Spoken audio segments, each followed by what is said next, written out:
Francis, from where you ended, with a finger towards boardroom.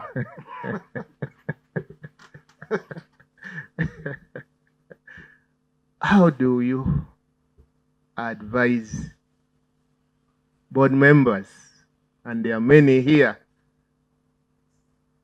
how to support financial compliance in the organizations they serve on boards? Thank you, Robinson. For the board members, I've worked with the board members, I've worked in the boardrooms, and I can able to tell you what happens in the boardrooms. Now, there is a tendency in the boardrooms, if, for instance, we normally in strategic planning, we say the structure should be informed by the strategy of the organization. First have the strategy, and then you ask yourself, what is the relevant structure that will help implement the strategy?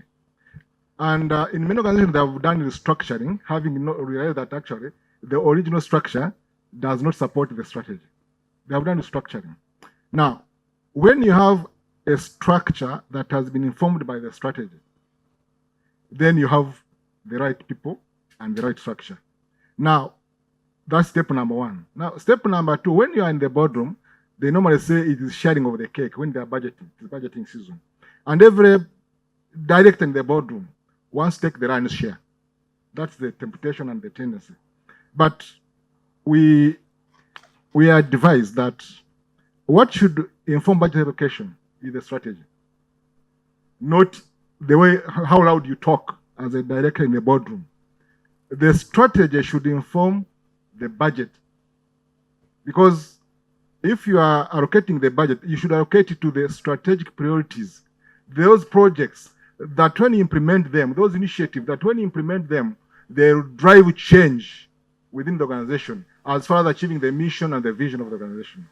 Now, before you even talk about compliance, talk about right allocation of resources to strategic priorities. Don't think about yourself. Don't think about your directorate.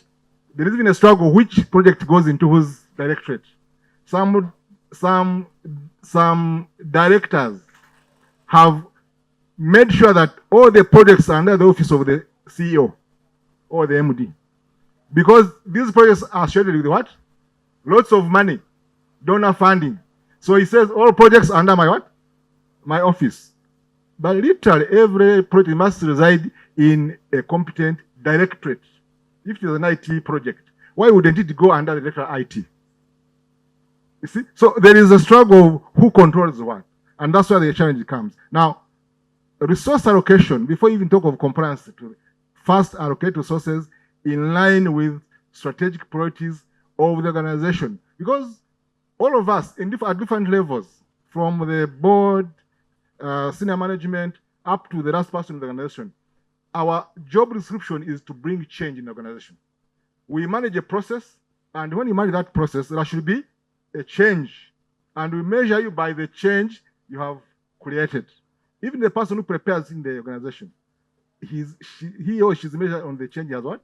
Has created. That's why in monitoring and evaluation, what you call lead indicators and lag indicators. Yeah? You have trained the people. So, is there any change? Because training is an activity. So, we measure you by the output of the training, but also the change the training has created. So, many times we measure activities and we forget about the change these activities should, because these activities should be aligned with the strategy. Now, many times we are going to Ginger, for instance, that's our strategy, going to Ginger. And you find someone's activities in the organization is going to Masaka. So the activities being funded are not aligned with the organization priorities. At the end of the day, you are measuring the performance of the organization.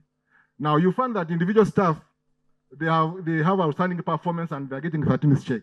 But as an organization, performance at 50%. Just yourself, who was supposed to do the work? Individually, we are performing very well. But as an organization, we are performing poorly. there is a gap.